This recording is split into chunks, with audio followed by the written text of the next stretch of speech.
If Annie is short for Anakin and Obi is short for Obi-Wan, what is Luke short for? A stormtrooper.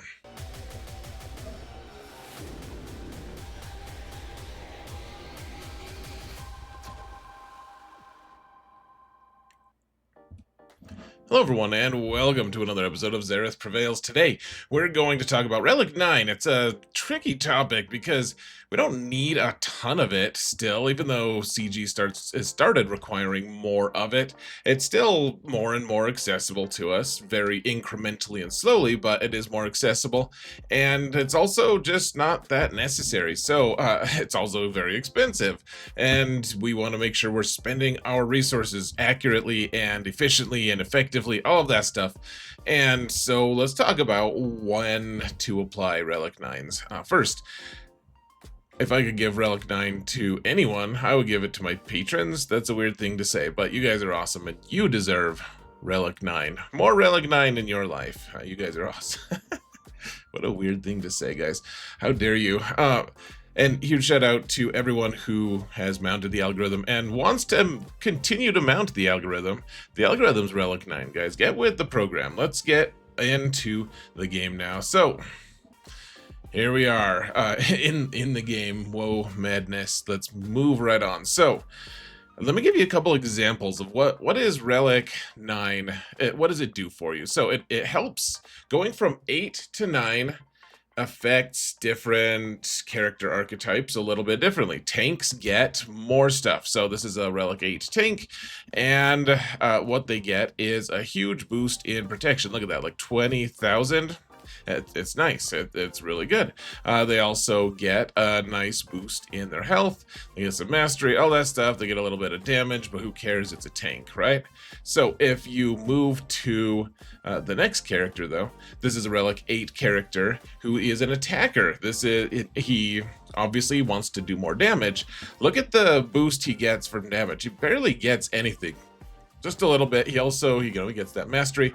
He gets a small bump in health and protection. Not much. Not nearly the massive amount that a tank would want. And you don't really need one for an attacker, right? Attackers don't care about, well, as much about health and protection. Some of them obviously do. But all I'm saying is attackers don't benefit as much going from 8 to 9 as they do from 7 to 8. Watch as here's a Relic 7 attacker character, and going from 7 to 8, you can see he gets a little boost in health, nothing on protection. That's fine. Mastery goes plus 15, and that's for all characters going from 7 to 8. So you get more mastery, which is an important stat, even though it's widely misunderstood. And then look at that damage boost going from getting like what, 700-ish before you add modding and everything. It's a really massive boost, and it can really make things impactful. And so a lot of attackers just want to go from 7 to 8 because it's still expensive. I'm not saying you have to do that for all characters. You can see I have on my main account still only have Relic 7 on Django, but if you want to make your attacker really good, get him to 7 or 7 to 8, and then a lot of times you're gonna want to just leave him at 8 because you're not gonna get as huge or impactful change as you would on a tank. Now, if you could put it on a support, you can see supports, they all get different things. So I mean, as you're applying relic levels, I'm sure a lot of you guys have looked at this, but you know, going from 7 to 8 as support, you're only getting a couple hundred damage. So yeah, anyways, we could go on forever. I just wanted to give you guys some kind of more knowledge about this stuff. So okay, what characters should get Relic 9? Now, the first ones should probably just be acknowledged. Galactic Legends would love Relic 9 because they're, by definition, the most overpowered characters in the game, right? And they cost a lot to unlock. They cost a lot of investment to get all the way to having 6 Zetas and all of this stuff, and they're the most impactful characters in the game. And so because they're so impactful, you don't want them to die. You want them to be able to hit hard. You want them to be able to be impactful. And they have other things. All of them have things that kind of play off of these relic levels. So, you know, if you get to Relic 9, that's awesome because All of them have this Galactic Legend ability. All of them have different abilities, but this one is the same across the board. It has plus 10% max health and max protection per relic level. So, I mean, going from 8 to 9, obviously it's very expensive, and that little pip that you get from just getting another 10%, probably not worth it just for this. But I'm just saying they have additional reasons and incentives to give you more, putting more relic levels on them, and they're already have a ton of stats because they're Galactic Legends. They're already hitting really hard or surviving really hard. They're doing really well, and putting more stats on an already overpowered, really strong character. I say that as we look at this slug. There's just more incentive. So I don't want to get into the whole thing with that. All of them have reasons you want to put relics on them, guys, and we don't have time to talk about that right now. I think that all of them would love Relic 9, especially the tanks, however, which Jedi Master Luke, because it impacts the whole team. The whole team uses his max protection level to be able to do damage like that. His max protection is the baseline of how much damage each of the characters do using a special ability. So if you upgrade his ice cream sandwich here, and it's one of the most impactful Relic 9s in the game. This is probably the number one. It's not required, but number one, like, quote unquote required abilities in the game, or not abilities, but characters at Relic 9 in the game. It's really good. Leia is a tank. She probably wants Relic 9. Jedi Master Kenobi, he's the one guy I'm like, you can leave him at 8, I guess. Fulcrum, or Ahsoka, she's also a tank and gets all those stats as well. She really likes all the different stats. So all of them really want lots of relic levels because they do extra damage and they make the best use of those things. And also, you use Galactic Legends more than any other team out there. Galactic Legends are just, I mean, they're game changers. So putting extra relic levels on them is good. Relic 9, you don't necessarily have to have them at Relic 9, but it does help. It can help, at least. Another good reason to perhaps apply Relic 9s are because they're required. Admiral Raddus, the couple Darths that are required for fleets, and then also you have the trio of Ahsokas that are required at Relic 9 as well to unlock Ahsoka. And cool enough, I guess. I mean, enough said, right? If you want these characters, you're gonna have to get them to Relic 9 regardless. And I don't have to convince you that those are the ones that everyone's gonna do eventually, right? If they're gonna collect the whole thing. So, the next one, this was the trickiest one almost, is the arms race in fleets, because we don't have mods, and it's an unpopular place to be, but or stance to take. But because we don't have mods on ships, and I think we should have mods on ships, we have to adjust our character levels in order to make our ships faster or slower and get the better stats. And so you find yourself needing that one extra little pip of speed so that your punishing one can go before your opponent's Leviathan, for instance. That's the latest one. And so the arms race that is real, guys. It's real. It's a scary, awful, terrible thing, and you have casualties along the way because of the arbitrary nature of CG's fleet updates. You can see, like, Sith Assassin, I had her Relic 8, and she is now the most worthless pilot out there. She's not usable, really. I mean, you can use her at your own peril, I suppose. She's not good. But people were getting her to 8 or 9 so that they could outspeed their opponent's Sith Assassin, and it was an arms race. And now it's completely in the trash, and instead you don't need them. You don't need Relic 8 Sith Assassin for anything, or Relic 9. Same with IG-88. For a long time, Relic 9 on IG-88 helped you be able to counter some really awesome stuff because he made his ship really, really fast. And now you barely use him, and that extra pip of speed and damage goes largely wasted. Dengar is the latest one to want this. I've done this on both of my accounts. Relic 9 on him because punishing one goes fast faster than Leviathan, like I just said. Piet being able to be faster than other Piets because he's only required at Relic 8, etc. So that if we had ship mods, this wouldn't have to happen. We could just increase speed or other stats according to our needs in fleet. So anyways, moving right along, Assault Battles is the latest amazing, and I say that somewhat sarcastically, trend of characters that we quote-unquote need at Relic 9 because we can't finish all of these things. It used to be Assault Battles, you could just finish as long as you could finish it, right? Like you get the right RNG, you have the right strategy, you have, you know, the right combination of characters, and you're allowed to complete as far as you can in that assault battle. That's no longer the case. Now it's locked in tiers by relic levels, and these relic levels, for the first one, only required 2 different characters, and there's different tiers and steps with increasingly amazing rewards,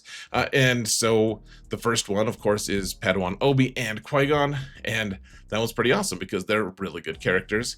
And Relic 9, I mean, they're raid characters as well, and there's good reasons to get them up to 9, right? And then the next one came out, and it's the Zombie Troopers, and these guys aren't, I mean, they're not bad at Relic 9. Of course they're not bad. Like, Relic 9 doesn't make them worse somehow. They're fine.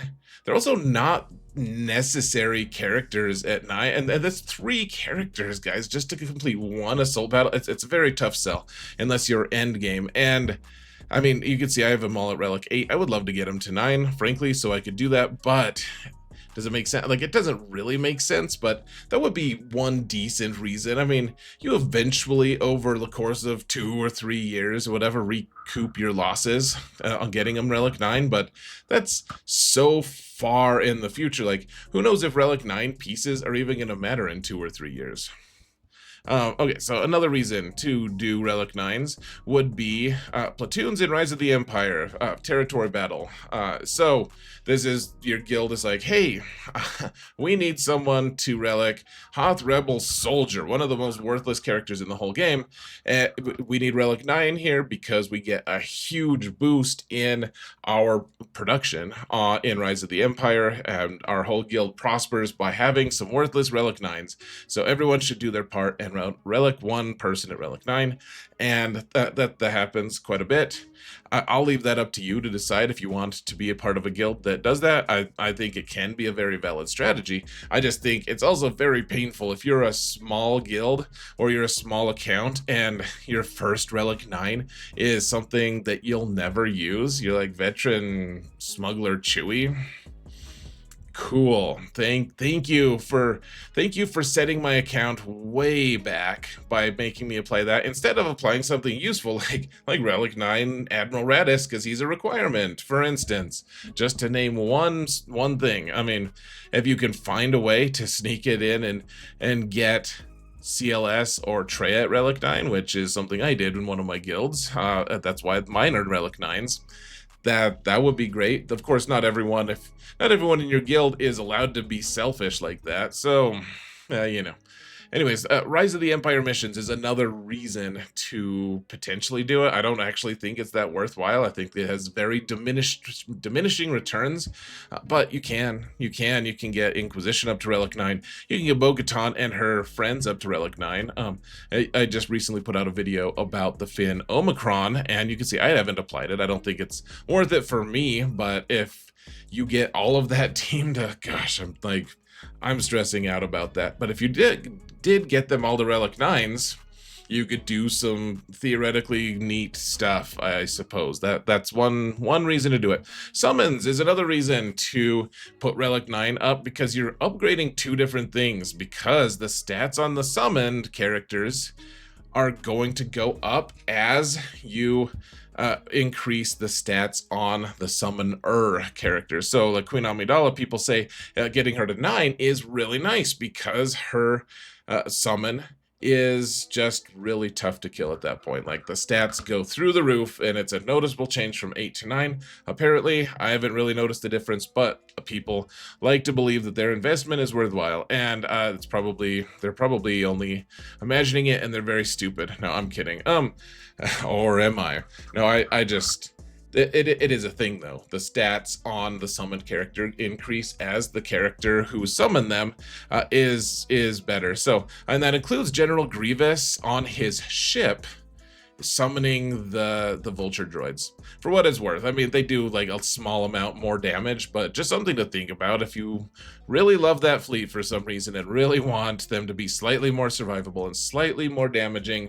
Just the summoned ones, not the one that you actually bring in the first place, but it's a reason, right? Like, maybe not a great reason, but something to consider briefly, I suppose. I think of all of them, Queen Amidala is the most compelling to me because she's so useful in so many game modes. Luthen is also, I mean, because of how many assists he and his summon are going to have, and the nature of the tanky nature of that summon. It's also really compelling. Those are my two favorites.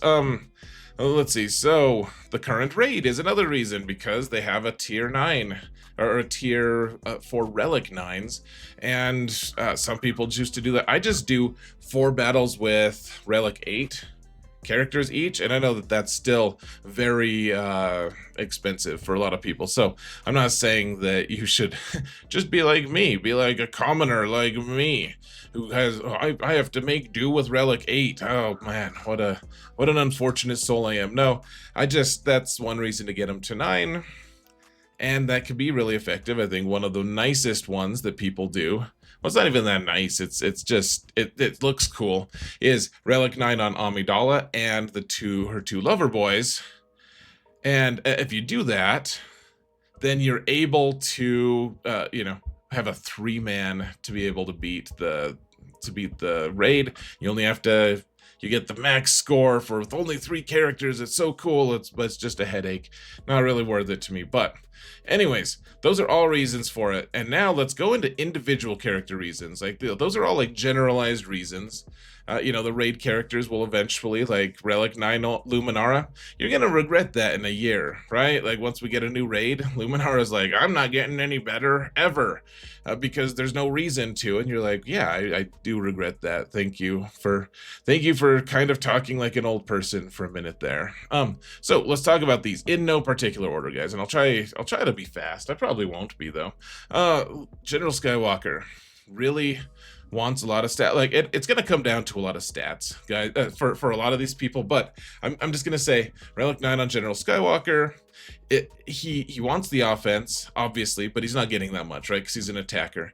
The biggest thing is he's a tank for his team. If you're on a 501st team, you're going to have him take a lot of hits because he is the tank, and his guys can't die, generally speaking, until he is sitting down.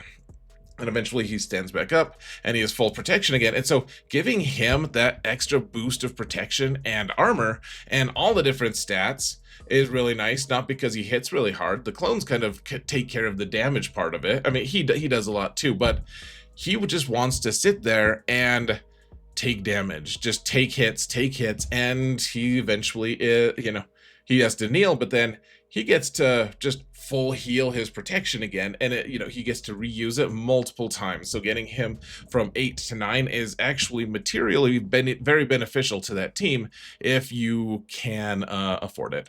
Mace is a character he's a tank. He's an older character that he has old character stats, I guess, is the thing. Like lately, nowadays, the CG will release characters that just hit harder and have more health and protection, and they're faster and all these different things. Mace just has old character stats, and that's fine. He's very useful in a lot of different game modes. He does a lot of cool stuff, and he just, as a tank, he's getting a lot of stats. He's getting a lot of those survivability stats, which you need as a tank, right? But then he also leads the charge on attacks quite a bit, and you want some damage from him. And he just wants all the stuff. Getting him to Relic 8 from 8 to 9 is really nice and impactful because he's a tank, and he also is, he wants all the different things. And being able to put more relic levels on him is good, I guess. He's also a pilot, not that it matters at all. Balin Skull, I mean, he's a new character, but I mean, and you find this a lot. New characters are going to be used a lot. He's a legendary level character, right? Like, he's going to be useful for years to come, decades even, and he does a lot of damage. I mean, he can do a lot of damage. He does a lot of tank things, though. Like, he does taunt. He facilitates his team doing stuff. I mean, he is a good character. You don't want him to die, though, and because he's taunting, and when he dies, it's very sad, and he dies forever, typically. You want him to be tanky, right? And he has all these different abilities that do tanky things. We're not going to get into it, but you can see I want him to be tanky. He's got lots of defense defense mods, and you know, Relic 9 gives him all those sweet tank stats that he wants so very badly. Jar Jar is an interesting one. Oh gosh, interesting.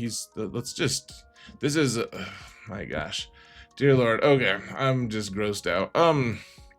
Which one is it? So here's the reason you want Jar Jar potentially at Relic 9.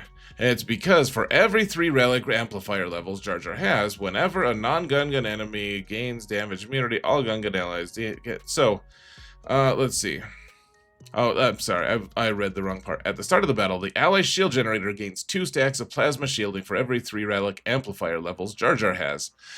So, getting him to 9 is great. Once 10 comes out, we're not going to be that compelled. Like, once Relic 12 comes out, then sure, I suppose we'll want to put 12 on him because we'll want a couple more stacks of shield generator health, but that's a long time to go. But Relic 9 is nice because of that specific interaction. Oh, I shouldn't have exited out of that, should I? Oh, last one. Maul just wants all the different stats, folks. We've talked about this a lot, and I'll try to keep it brief. He double dips. He does damage based off his offense. He also does damage based off of his maximum health. You can see Anguish. For all the stacks of Anguish, he does extra damage based off of how much his max health is. And so getting him from 8 to 9, or getting him from any relic level to any relic level, he gets to double dip on his damage, because not only does he do damage based on his offense that is increasing, it also does damage based on the health that's increasing, which is a substantial boost from 8 to 9. And, you know, he makes it more survivable as well. So a couple more guys here. Darth Bane, who was he fighting? That's the biggest thing, is you may not want him to be 9. I mean, 8 is probably enough if you have good mods and stats on him, all that stuff, but who's he killing? He's not just killing weak characters and teams, right? Like, he's facing some of the best things your opponents can throw at you in TW and GAC, and therefore, getting him up to 9 is not ridiculous when he's killing Galactic Legends on the regular, right? Because Galactic Legends will kill him if they have the opportunity. He's not the kind of guy you want to scrimp stats on. Chrysanthemum is a character who is, he's a microcosm of what you want your Jabba team to be. The Jabba team is typically just going to be very tanky and tough to deal with and just shuts you down, right? It's a very controlling kind of team. And Chrysanthemum, you don't want him to die. You want him to be obnoxious as hell. So you want him to, because he's a tank, you want him to be really thick and tough to kill and obnoxious to kill. And because he's a tank, you could do that at Relic 9, and it's really beneficial.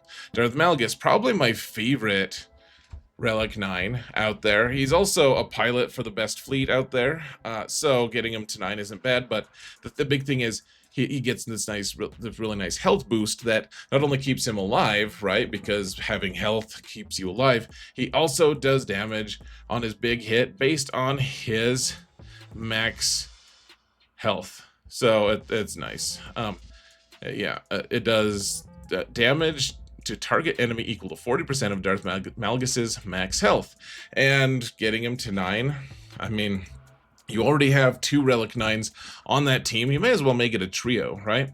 R2-D2 and Drogon both really want Relic 9s if you're crazy, but lately Leia has been a counter for so many things that it's a really strong team on offense as advertised. But if you if you haven't noticed, R2D2 and Drogon both do a lot of damage. Getting them to Relic 9 boosts their damage even more. R2 even has a thing that hands out stats based on how many stats he has. So going from 8 to 9, I mean, it's not a crazy huge boost, and he's only handing like 10% of those things out, so it's really kind of a pretty meager offering in the long run, but it is beneficial to your team. And also, he personally somehow, like, he ramps like crazy. He does a lot of damage after a while with Leia, and having a starting 9 is not too bad. Drogon does a crazy amount with his basic. If it's his first thing that he does, he just shoots his basic, he just one-shots people. Sometimes he'll one-shot Galactic Legends even. Like, it is absolutely insane, and he's probably going to be my next Relic 9 after I get my Fulcrum, or my Ahsoka team all the way up and running. Okay, so Starkiller, I've explained this a ton of times, but he has this dichotomy of he wants to do damage because he's assisting quite a bit, right? Every time the Sith leader guy goes or does a basic, he assists every time. So that's nice, that's awesome. And he does a lot of damage with that offense. He does, he's very personally powerful. However, he also does a lot of damage by summoning his Star Destroyer of Healing, and that's based on how much max health he has. So you can mod him two different ways, an emphasis on offense or an emphasis on health. The thing is, that Star Destroyer is usually just, sometimes it takes a long time to get there, frankly.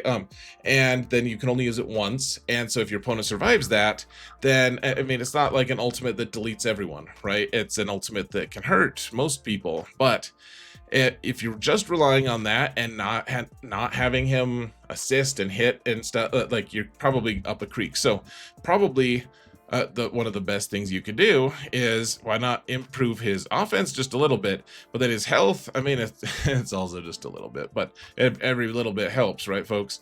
Vander Chewy, he's an interesting guy that, I mean, I don't necessarily recommend. You can see a lot of my guys are still at 8 because I'm content at 8, but these are just ideas for you.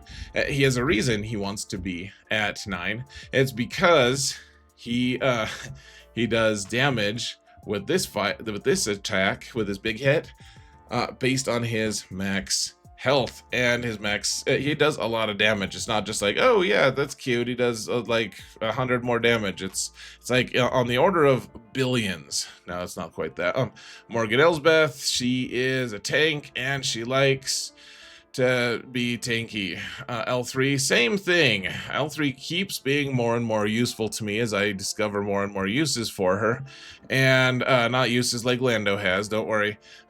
She would love to be a little more, or a lot more, survivable. So Relic 9 for her isn't out of the question. She's also a pilot for a ship that no one ever uses. Queel is a character who shares his stats more than most other characters in the game do. And I'm not saying you should. He's kind of been like pushed out of a lot of teams, unfortunately, because he's a really cool character. But at the start of the battle, Droid and Scoundrel allies gain 40% of his max health, offense, potency, and max protection. Those are all really relevant, strong stats that he would benefit from having more of, and therefore more relic levels would hand more stats out to those individuals. And I think that's it for just the individual characters. A couple other reasons to maybe work on Relic 9s would just be something like the new Galactic Legend team. If you want to be unbeatable in GAC, cool. Get the latest Galactic Legend team and max them out and Relic 9 them, and then you'll win all the things.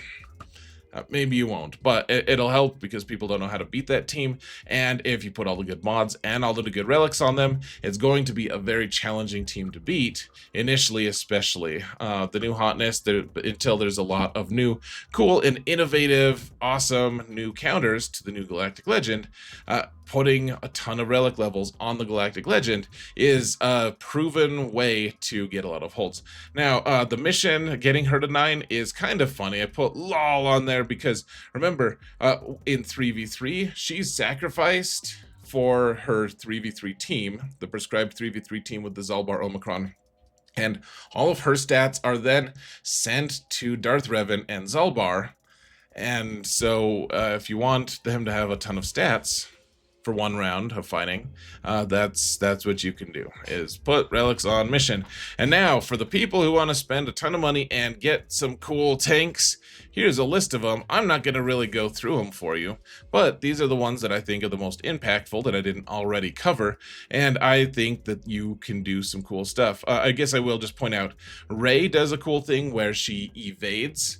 Her mastery goes up, and as her mastery is increased, her evasion goes up, and it makes her tougher to kill. There's just less and less call to use her, unfortunately, lately. Zalbar has this cool new Omicron. Royal Guard is, I mean, these are all characters that can be used with Galactic Legends, or characters or teams that impact the game in big, substantial ways. And, you know, like Bosk, he's a pilot, and he's the most important bounty hunter on a team of relatively unimportant bounty hunters. But anyways, I said a stretch goal, and I meant a stretch goal.